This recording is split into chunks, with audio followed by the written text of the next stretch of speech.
Shalom, selamat pagi, selamat kembali bertemu dalam kasih Tuhan Yesus Kristus. Jemaat GBI Rasuli yang dikasihi Tuhan Yesus Kristus, pagi hari ini kembali Tuhan perkenankan kita melakukan setiap aktivitas yang menjadi bagian hidup kita hari ini. Pagi hari ini kita akan belajar sebuah kebenaran firman Tuhan dalam Yohanes pasal 9 ayat 1 sampai 3. Sebelum saya bacakan, saya akan sampaikan beberapa hal. Bapak Ibu kasih, kita hidup dalam bertetangga, bersaudara, bergereja, bekerja dengan rekan-rekan yang lain. Dalam hidup kita sering menjumpai, bahkan juga mengalami kejadian yang baik ataupun kejadian yang kurang baik. Ada orang mendapat berkat, ada orang mendapat celaka, ada orang mendapat kesehatan, ada orang mendapat sakit penyakit.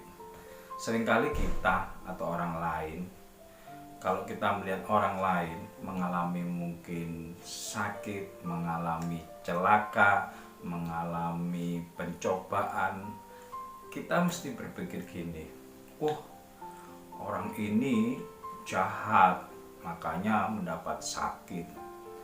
Orang ini berbuat dosa, makanya dia mendapat celaka.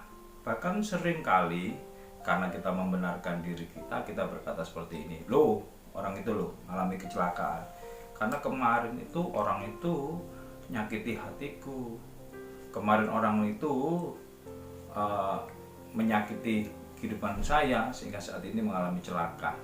Ayo kita baca dalam Matius pasal 9 ayat 1 sampai 3. Waktu Tuhan Yesus sedang lewat, ia melihat seorang yang buta, perhatikan, seorang yang buta sejak lahirnya.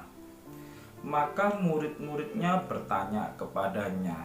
Seringkali kalau ada keadaan celaka, biasanya kita ini, atau mungkin orang itu mengalami suatu berkat, itu mesti hati kita nyinyir, sirik terhadap berkat orang itu.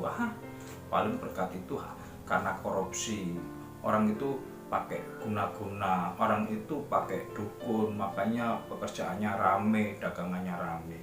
Murid-muridnya pun bertanya kepada Tuhan Yesus, Rabi, siapakah yang berbuat dosa? Orang ini sendiri, orang yang buta sejak lahir, atau orang tuanya sehingga dilahirkan buta? Maka jawab Tuhan Yesus ayat ketiga, bukan dia dan bukan juga orang tuanya, tetapi karena pekerjaan-pekerjaan Allah harus dinyatakan di dalam dia. Bapak Ibu kasih, kalau murid ini berkata, Tuhan, mungkin salah orang ini yang buta sejak lahir. Maaf, kalau mungkin butanya setelah dewasa karena kecelakaan, bisa murid-murid ini bertanya, menyatakan seperti itu. Tapi kalau sejak lahir, tidak ada orang yang mau lahir tidak lengkap organ tubuhnya. Tidak ada mau orang lahir, kita pun lahir itu dalam keadaan miskin, tidak ada yang mau. Kita kepingnya lahir itu bawa emas 5 kilo, punya mobil, punya rumah. Tapi tidak semuanya itu. Kadang-kala kita mengatakan orang lain jatuh dosa, ini salahnya siapa? Atau orang itu mendapat berkat, nggak mungkin. Tuhan yang mau sampaikan, katanya gini, bukan masalah orang itu yang berdosa kalau sejak lahir. Mungkin juga orang tuanya bisa, tapi Tuhan katakan bukan orang tuanya. Bisa kalau orang tuanya ini berbuat dosa, kemudian anaknya lahir cacat, bisa. Tapi Tuhan menyatakan dalam ayat ketiga ini, katakan bukan karena anak itu, bukan karena orang tuanya. Tapi Tuhan katakan, ayo hari ini kita punya pikiran yang positif, yang seperti disampaikan Tuhan kepada murid-muridnya.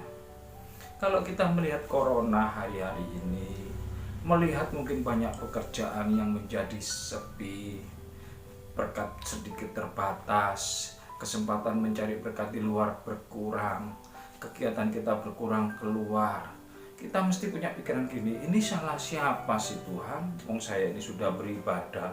Kalau memang salahnya orang sana, ya biar orang sana lah Tuhan. Saya ini setia kepada Engkau, ngapain saya juga harus terbatas? Bapak Ibu kasih, bukan salah siapa. Memang mungkin teori konspirasi yang kita dapatkan dari WA grup broadcast itu mungkin ada benarnya.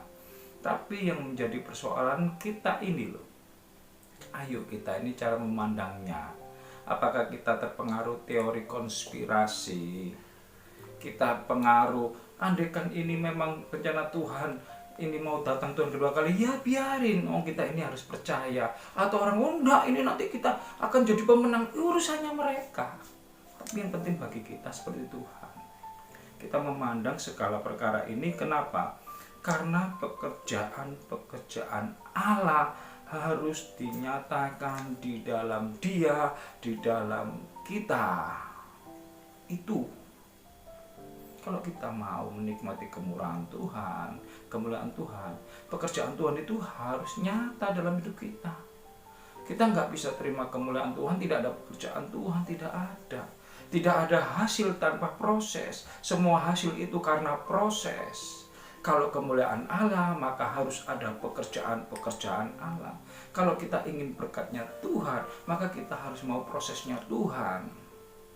Maka mari kita merubah cara pandang kita menghadapi semua masalah. Terserah terjadi dosanya, salahnya siapa, konspirasi apa, enggak apa-apa. Yang penting bagi kita, selama kita di dalam Tuhan, biarlah pekerjaan-pekerjaan Tuhan ada di dalam kita. Sehingga ketika pekerjaan-pekerjaan Tuhan ada di dalam kita, ketika kita setia, maka kemuliaan Tuhan ada dalam hidup kita. Inti itu, biarlah pekerjaan Tuhan nyata di dalam hidup kita. Tuhan Yesus memberkati.